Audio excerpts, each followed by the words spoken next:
रामायण का जिक्र हो तो भगवान राम के अलावा रावण का नाम भी याद आता है। रावण लंका का राजा था और युद्ध में श्री राम ने उसका वध कर दिया था। लंकापति रावण महाज्ञानी पंडित था। रावण के अंदर सत्व, रज और तम तीनों ही गुण विद्यमान थे। उसमें तमोगुण सबसे अधिक और सत्व गुण सबसे कम था। वाल्मीकि रामायण के अनुसार रावण पुलत्स्य मुनि के पुत्र महर्षि विश्वा और राक्षसी कैकसी का पुत्र था। ऐसा माना जाता है कि उसका जन्म 3 श्राप के कारण हुआ था। एक श्राप सनकादिक बाल ब्राह्मणों ने दिया था। इसी तरह अलग अलग जगह 2 श्राप का और भी जिक्र मिलता है। तो आइए सबसे पहले जानते हैं रावण के जन्म के पीछे का रहस्य और एक ब्राह्मण पुत्र होने के बाद भी रावण में राक्षसत्व वाले गुण कैसे आ गए। वाल्मीकि रामायण के अनुसार पौराणिक काल में माली, सुमाली और मलेवन नाम के 3 क्रूर दैत्य भाई हुआ करते थे। इन तीनों ने ब्रह्मा जी की घोर तपस्या की, जिससे प्रसन्न होकर ब्रह्मा जी ने उन्हें बलशाली होने का वरदान दिया। वरदान मिलते ही तीनों स्वर्गलोक, पृथ्वीलोक और पाताल लोक में देवताओं सहित ऋषि मुनियों और मनुष्यों पर अत्याचार करने लगे। इनका अत्याचार जब काफी बढ़ गया तब ऋषि मुनि और देवता गण भगवान विष्णु के पास गए और उनसे तीनों दैत्य भाइयों के अत्याचार की व्यथा सुनाई। इस पर भगवान विष्णु ने कहा कि मैं इन दुष्ट राक्षसों का अवश्य विनाश करूंगा। उधर ये बात जब माली, सुमाली और मलेवन ने सुनी तो उन्होंने अपनी सेना को लेकर इंद्रलोक पर आक्रमण कर दिया। इस पर भगवान विष्णु इंद्रलोक आकर राक्षसों का नरसंहार करने लगे। भगवान विष्णु का रण क्षेत्र में आने के कुछ क्षण बाद ही सेनापति माली सहित बहुत से राक्षस मारे गए और शेष लंका की ओर भाग गए। उसके बाद शेष बचे हुए राक्षस सुमाली के नेतृत्व में लंका को त्याग कर पाताल में जा बसे। बहुत दिनों तक सुमाली और मलेवन अपने परिवार के साथ पाताल में ही छुपा रहा। एक दिन उसने सोचा कि हम राक्षसों को देवताओं के भय से यहाँ कितने दिनों तक छुप कर रहना पड़ेगा। ऐसे में कौन सा उपाय किया जाए जिससे देवताओं पर विजय पाई जा सके।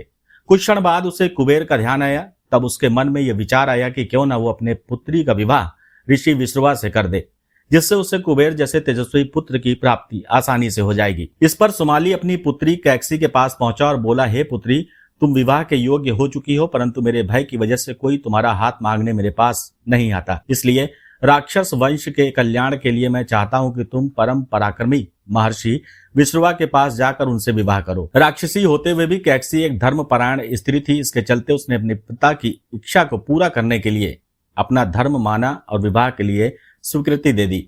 इसके बाद कैकसी महर्षि विश्रवा से मिलने पाताल लोक से पृथ्वी लोक चल पड़ी।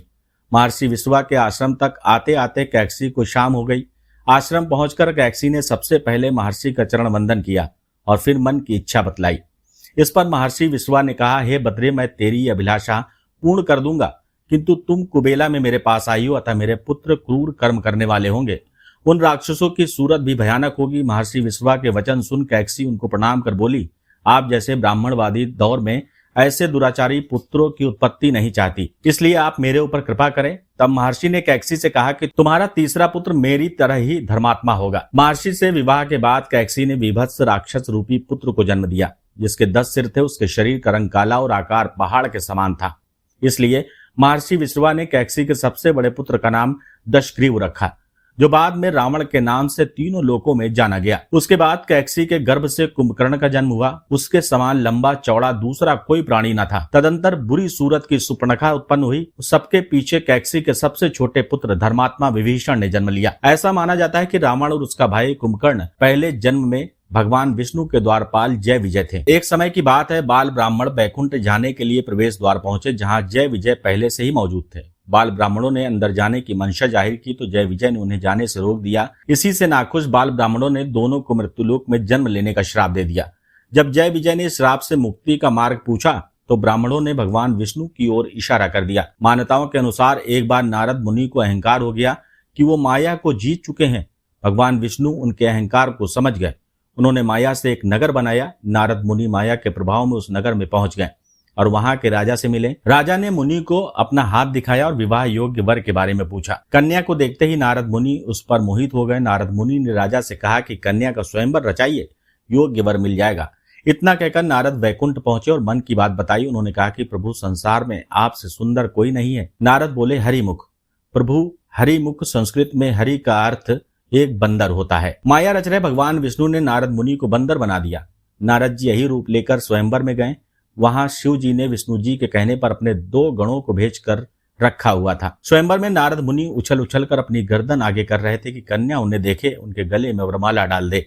उनकी ये हरकत देखकर कन्या हंसकर और शिव जी के भेष बदल कर पहुंचे गणों ने भी उनका उपहास उड़ाना शुरू कर दिया। अपना मजाक उड़ता देख नारद ने दोनों को श्राप दिया कि तुमने मुझे बंदर कहा, जाओ तुम लोगों को मृत्युलोक में बंदर ही सबक सिखाएंगे। शिव जी के ये दोनों गण रावण और कुंभकर्ण बने। इसके बाद नारद ने देखा कि कन्या ने जिसके गले में वरमाला डाली वो खुद श्री हरि हैं। तब नारद ने उन्हें श्राप दिया कि जिस तरह तुम मेरी होने वाली पत्नी को ले गए और मैं वियोग विलाप कर रहा हूं, एक दिन तुम्हारी भी पत्नी का हरण होगा और तुम भी विलाप में वन वन भटकोगे। इस तरह राम और रावण का जन्म होना तय हो गया। सतयुग के अंत में एक राजा हुआ जिसका नाम था प्रताप भानु। वो एक बार जंगल में राह भटक गए और एक कपटी मुनि के आश्रम में पहुंच गए। ये कपटी प्रताप भानु के द्वारा ही हराया हुआ एक राजा था। उसने राजा को पहचाना, लेकिन प्रताप भानु कपटी मुनि की असलियत नहीं पहचान पाया। इस तरह मुनि ने राजा की ऐसी बातें बताई जो सिर्फ उसके जानने वाले ही जानते थे। इससे राजा को लगा कि ये कोई सिद्ध पुरुष है। राजा ने उससे चक्रवर्ती होने का उपाय पूछा।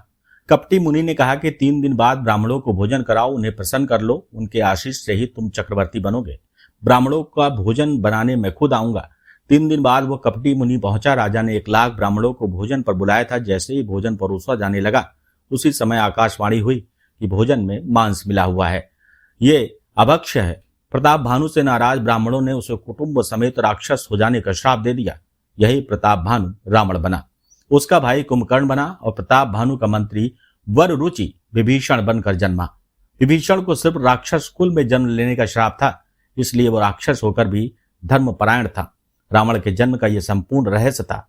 इस तरह 3 श्राप के कारण एक रावण का जन्म हुआ था।